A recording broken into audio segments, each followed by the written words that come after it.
Assalamualaikum warahmatullahi wabarakatuh.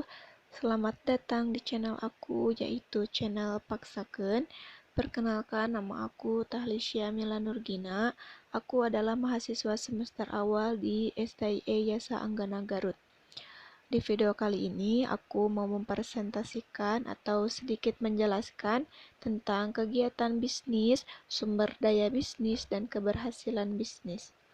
Sebelumnya aku ucapin terima kasih kepada kalian semua yang sudah bersedia mensupport aku dan menyaksikan video aku.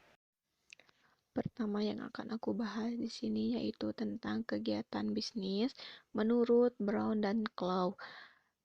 Terdapat 6 kegiatan menurut kedua para ahli tersebut. Yang pertama yaitu mengidentifikasi kesempatan untuk produk atau layanan. Kedua, mengevaluasi permintaan produk dan jasa.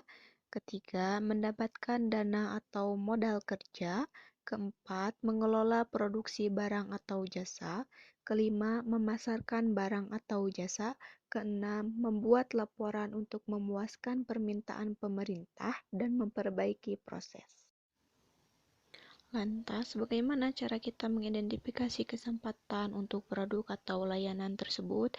Yaitu terdapat 6 cara yang bisa kita lakukan. Pertama, yaitu kenali masalah di sekitar kita. Kedua, cari tahu bidang atau keahlian minat kita. Ketiga, manfaatkan sumber daya yang ada. Keempat, lakukan inovasi terhadap sumber daya tersebut. 5, hitung anggaran bisnis yang akan kita keluarkan. 6, minta kritik atau saran konsumen sebagai evaluasi kita ke depannya. Selanjutnya, mengevaluasi permintaan produk dan jasa. Evaluasi permintaan produk dan jasa yaitu kita melakukan analisis terhadap keinginan para konsumen. Selanjutnya, mendapatkan dana atau modal kerja,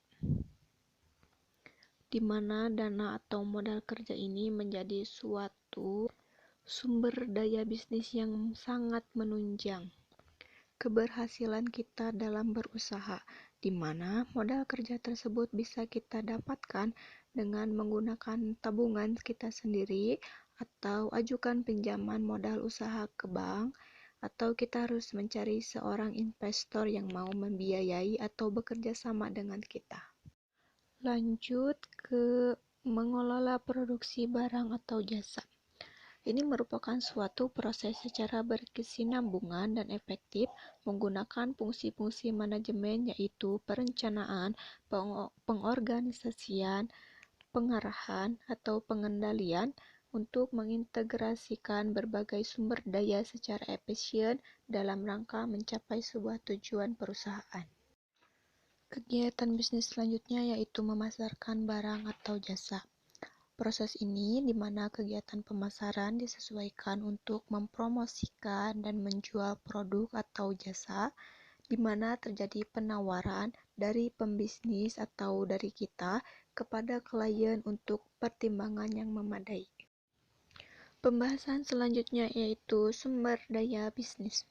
Terdapat sumber daya bisnis yaitu pertama atau manusia. Faktor atau manusia menjadi faktor utama dan paling berperan. Hal ini karena manusialah yang menyusun tujuan dan melakukan semua proses untuk mencapai tujuan tersebut. Jadi, jika tidak ada faktor yang satu ini, maka tujuan perusahaan tidak akan pernah tercapai meskipun faktor lainnya tersedia. Sumber daya bisnis yang kedua yaitu money atau uang. Uang merupakan modal yang dibutuhkan untuk membayar seluruh tenaga kerja yang dimiliki oleh perusahaan. Selain itu, uang juga diperlukan untuk membeli bahan baku, biaya transportasi, membayar listrik, biaya administrasi, dan biaya operasional perusahaan lainnya. Intinya, uang ini diperlukan oleh sebuah perusahaan untuk membiayai kegiatan manajemen operasional usaha, baik itu untuk kegiatan atau penjualan maupun produksi. Sumber daya yang ketiga yaitu material atau fisik. Material di sini bisa berbentuk sarana prasarana atau bahan baku yang digunakan oleh suatu perusahaan untuk mencapai tujuan perusahaan. Selain itu, juga dibutuhkan perencanaan material guna menghitung harga pokok penjualan yang nantinya dijual oleh perusahaan. Sumber daya yang keempat yaitu mesin atau teknologi. Mesin ini dibutuhkan untuk mengubah bahan baku menjadi produk yang siap jual. Sumber daya yang kelima yaitu metode. Ini merupakan tata kerja yang perusahaan gunakan, baik membuat produk atau mengolah sumber daya perusahaan lainnya. Pihak manajemen perusahaanlah yang bertanggung jawab terhadap sumber daya metode ini. Jika metode kerja yang digunakan sesuai standar, maka pekerjaan bisa berjalan dengan efisien dan efektif. Sumber daya bisnis terakhir yaitu market atau pasar. Pasar ini merupakan sumber daya yang sangat penting karena produk yang dihasilkan oleh perusahaan atau pembisnis harus dijual kembali agar mendapatkan keuntungan. Selain itu, marketing atau pemasaran juga diperlukan agar pelanggan menjadi tertarik dengan produk yang kita hasilkan.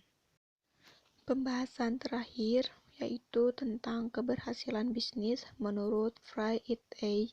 Terdapat 5 keberhasilan bisnis, yaitu pertama, kinerja keuangan, di mana kinerja keuangan ini meliputi laba dan keuntungan yang dapat dicapai dan produktivitas bisnis tersebut. Keuntungan merupakan selisih antara pendapatan yang diterima dari produk atau layanan yang diberikan pada pelanggan dan biaya yang harus dibayarkan perusahaan untuk menghasilkan produk atau layanan tersebut. Yang kedua yaitu kebutuhan pelanggan. Kebutuhan pelanggan ini ditunjukkan dengan kesadaran pelanggan terhadap kebutuhan dan keinginannya serta ketepatan waktu. Layanan kepada pelanggan merupakan kegiatan bisnis untuk memenuhi kebutuhan dan pilihan pelanggan dengan memerhatikan ketepatan dalam waktu. Layanan kepada pelanggan merupakan proses yang berlangsung secara terus-menerus dan tidak akan berakhir. Hal ini disebabkan kebutuhan dan harapan pelanggan selalu meningkat. Oleh karena itu, kegiatan bisnis harus bersifat proaktif terhadap kebutuhan dan harapan pelanggan di masa mendatang. 3. Kualitas produk dan jasa. Kualitas dan nilai merupakan fokus kegiatan bisnis saat ini. Pengelolaan kualitas selalu didasarkan pada filosofi yang dikenal dengan perbaikan secara terus-menerus dan berkesinambungan pada semua fase kegiatan operasional perusahaan. 4. Inovasi dan kreativitas. Kreativitas merupakan cara berpikir dan berperilaku yang berbeda dan baru.